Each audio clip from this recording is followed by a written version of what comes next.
차트 분석 중에서도 보조지표에 대해서 얘기해 볼게요. 주식시장 400년이 넘는 역사에서 새로운 수백 수천 개의 보조지표들이 나온 지는 몇 년도 채 안 됐습니다. 여러 지표를 본다고 돈을 잘 버는 게 아니라는 건 공공연한 사실이죠. 거래량밖에 없던 과거에도 매매로 부자가 된 사람이 많았고, 여러 지표를 봐도 돈을 주구장창 잃는 사람들은 주변에도 널렸어요. 중요한 건 지표를 쓰는 사람이 그 지표를 이해하고 써먹을 줄 알아야 한다는 겁니다. 모든 지표에는 수식이 있습니다. 유명한 지표들, 예를 들어서 RSI, 볼린저 밴드, 이평선에도 다 수식이 있어요. 근데 그 지표를 쓰는 수많은 사람들, 그 중에 수식을 알고 그 수식을 이해하는 사람은 몇 명이 될까요? 대부분은 그 지표가 뭔지도 모르고 그냥 유튜버나 다른 사람들이 어떻게 쓰는지만 보고 따랐습니다. 이 얼마나 멍청한 행동입니까? 진짜 웃겨서 말문이 막혀요, 저는. 예를 하나 들어볼게요. 요즘 다들 쓰는 RSI 있죠. 한 번은 RSI를 쓰고 있는 분한테 제가 물어봤어요. RSI 수식이 뭔지 아시냐고. 그건 모른대요. 근데 왜 쓰냐고 물어보니까 그냥 다이버전스 보려고 쓰는 거래요. 개콘이 이래서 망했나 싶을 정도로 웃겼어요. 그 잘난 RSI 다이버전스로 그분이 돈을 벌었을까요?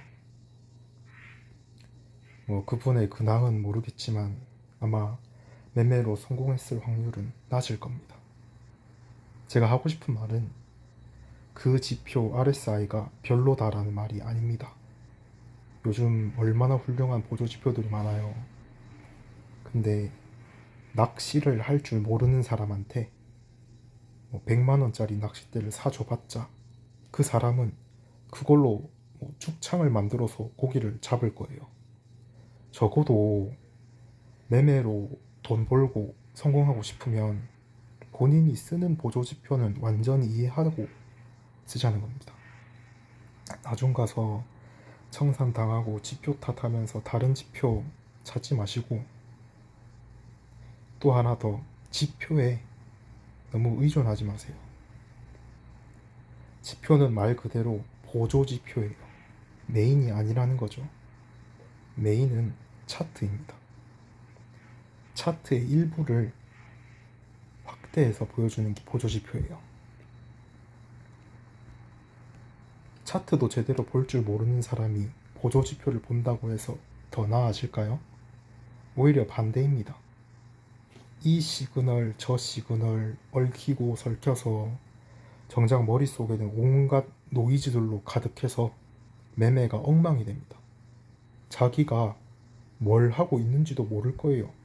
무아지경에 빠진 거죠. 그런 분들의 특징, 보조지표의 의존을 넘어서 의지를 해요. 내가 나한테 안 맞는 지표를 써서 그동안 돈을 못 번 거다. 굉장한 돈을 벌어주는 차트의 비밀을 풀어주는 그런 보조지표가 있을 것이다. 그런 환상을 하면서 위안을 얻으려고 하죠. 없습니다, 그런 거. 만약에 그런 증상이 있거나 내가 나한테 맞는 보조지표를 아직 못 찾은 것 같아서 그래서 돈을 못 벌고 있다는 불안감을 느끼신다면 보조지표를 싹 다 끄세요. 튜닝의 끝은 순정이라는 말도 있죠. 우리가 처음 차트를 접했을 때 그때를 떠올려봐요. 트레이딩 뷰를 처음 접했을 때요. 그때 우리는 정답을 봤습니다. 이미 우리는 가장 좋은 지표가, 가장 유익한 보조지표가 뭔지 알고 있어요. 바로 거래량이죠.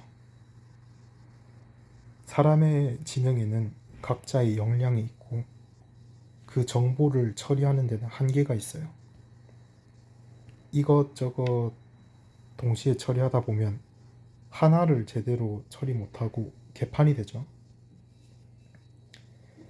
여러분의 역량을 거래량에 집중해봐요. 그렇다고 다른 지표를 아예 쓰지 마라? 그건 아닙니다.